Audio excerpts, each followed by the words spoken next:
ഒരു royal Enfield bike എങ്ങനെയാണ് ഇരിക്കുന്നത് നമുക്ക് എല്ലാവർക്കും അറിയാം. ഈ ഒരു ബൈക്കിൽ X5 ടയർ ഇട്ടാലോ? ഒരു റോയൽ എൻഫീൽഡിനെ അമേരിക്കൻ ചോപ്പർ ബൈക്കാക്കി മാറ്റിയിരിക്കുന്നതാണ് അടുത്ത സെഗ്മെൻറ്റിൽ.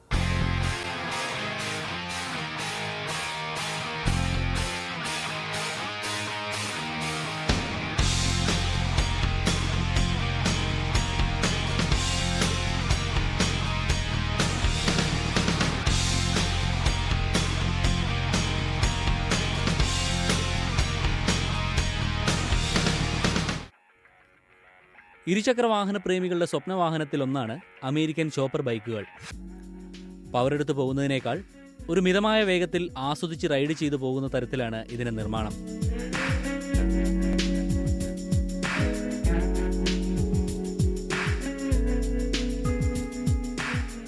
ഇത്തരത്തിലൊരു ബൈക്കിനെയാണ് എൻഫീൽഡിൽ തീർത്തിരിക്കുന്നത്. സാധാരണ എൻഫീൽഡിനെ വെച്ച് താരതമ്യം ചെയ്യാനേ സാധിക്കില്ല. ആകെയുള്ളത് എഞ്ചിനും ചേസിസ് നമ്പറും മാത്രം. മുൻഭാഗത്തു നിന്ന് നോക്കിയാൽ ചെറിയ ഹെഡ്ലാമ്പാണ്.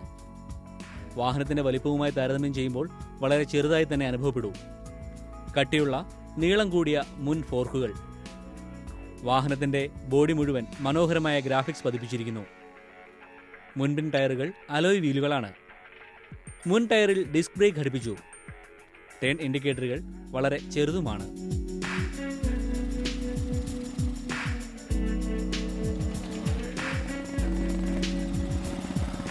ഇത്തരത്തിൽ എൻഫീൽഡിനെ മോഡിഫൈ ചെയ്യാനുണ്ടായ സാഹചര്യത്തെക്കുറിച്ച് വാഹന ഉടമയായ ജോമോൻ.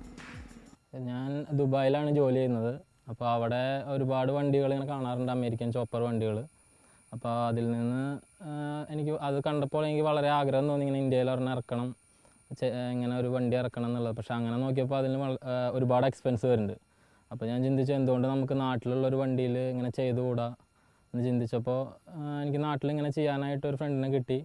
ആളെ ചെയ്യാമെന്ന് പറഞ്ഞു. അപ്പോൾ അതുകൊണ്ട് ആളുടെ കഴിവ് കാരണം എനിക്കിങ്ങനെ ഒരു വണ്ടി ഇറക്കാൻ പറ്റി. ഞാൻ കുറേ ഡിസൈൻസ് കൊടുത്തിരുന്നു. പക്ഷേ ആളെൻ്റെ അടുത്ത് ആ ഡിസൈൻ വേണ്ട, നമുക്ക് നല്ല രീതിയിൽ ചെയ്യാം.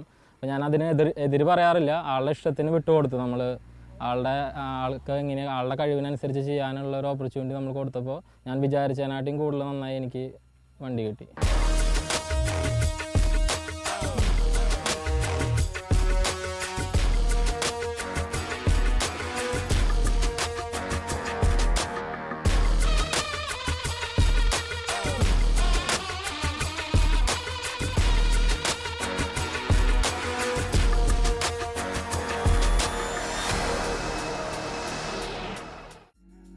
ക്രാഷ് കാർഡ് ഘടിപ്പിച്ചിരുന്ന ഭാഗത്ത് കലപ്പയുടെ ഡിസൈനിലുള്ള എഞ്ചിൻ കാർഡ്. ഫ്രണ്ട് ഫോർക്കിൽ നിന്ന് ഹാൻഡിലേക്കുള്ള കണക്ഷൻ പ്രത്യേക തരത്തിൽ ഡിസൈൻ ചെയ്തിരിക്കുന്നു.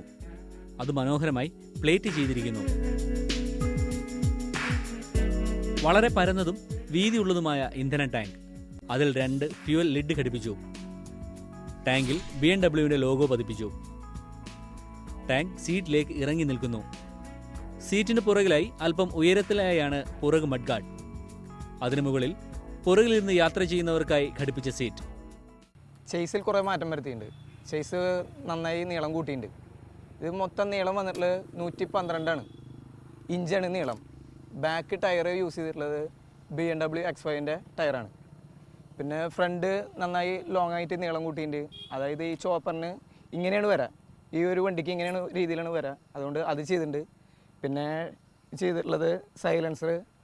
പിന്നെ എല്ലാ വണ്ടിയേക്കാളും മാറ്റമായിട്ടുള്ളത് ഈ വണ്ടി ബെൽറ്റ് ഡ്രൈവാണ്, സാധാരണ ചെയിനല്ല. അത് മാറ്റം വരുന്നതിന് പിന്നെ ഫ്രണ്ടും ബാക്കും ഡിസ്ക് ബ്രേക്കാണ്.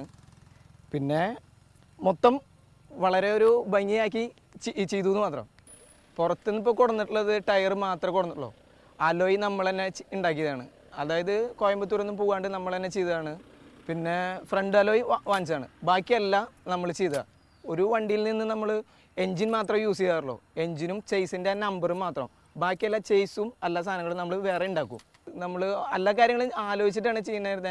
പിന്നെ വെച്ചിട്ടുണ്ടെങ്കിൽ ഈ വണ്ടി ഇത്രയും വലിയ ടയർ ഇടുമ്പോൾ വലി കുറയാൻ സാധ്യത ഉണ്ട്. അപ്പോൾ അതിനാൽ നമ്മൾ മറ്റേ സ്പോക്കറ്റിൽ ചേഞ്ചൊക്കെ വരുത്തിയിട്ടാണ് ചെയ്തിട്ടുള്ളത്. വലിക്കിപ്പോൾ ഒന്നും യാതൊരു മാറ്റങ്ങളില്ല. സാധാ ബുള്ളറ്റ് എങ്ങനെ ഓടിച്ച് നടക്കുമോ അതേപോലെ ഓടിച്ച് നടക്കാം. സൈഡ് പാനലുകൾ പ്രത്യേക തരത്തിൽ ഘടിപ്പിച്ചു. എഞ്ചിൻ ഭാഗം, സൈലൻസർ തുടങ്ങിയവയെല്ലാം നന്നായി പ്ലേറ്റ് ചെയ്തിരിക്കുന്നു. സൈലൻസർ ഒരു പ്രത്യേക തരത്തിൽ തന്നെയാണ് ഡിസൈൻ ചെയ്തത്. ബ്രേക്ക് ലിവറും ഗിയർ ലിവറും അല്പം മുമ്പിലേക്ക് മാറ്റി കാൽ നിവർത്തി വെക്കുന്ന രീതിയിലാണ് നിർമ്മിച്ചിരിക്കുന്നത്. എഞ്ചിനോട് ചേർന്ന് ഫിൽറ്ററിന് ഒരു കവർ ഡിസൈൻ ചെയ്തിരിക്കുന്നു. പുറകു ടയറിന് താഴെയായി നമ്പർ പ്ലേറ്റും ബ്രേക്ക് ലൈറ്റും ഘടിപ്പിച്ചു. പുറകു ടയറും ഡിസ്ക് ബ്രേക്കാണ്. ജോമോന്റെ പത്നി ഈ വാഹനത്തിന്റെ രൂപമാറ്റത്തിന് പൂർണ്ണ പിന്തുണ കൂടി നൽകിയപ്പോൾ നിർമ്മിക്കാനുള്ള ചെലവ് ഒരു പ്രശ്നമേ ആയില്ല. ഇത് 3.5 ലക്ഷം രൂപയുടെ അടുത്ത് മൊത്തം ചിലവ് നമുക്ക് വന്നിട്ടുണ്ട്, വണ്ടി അടക്കം.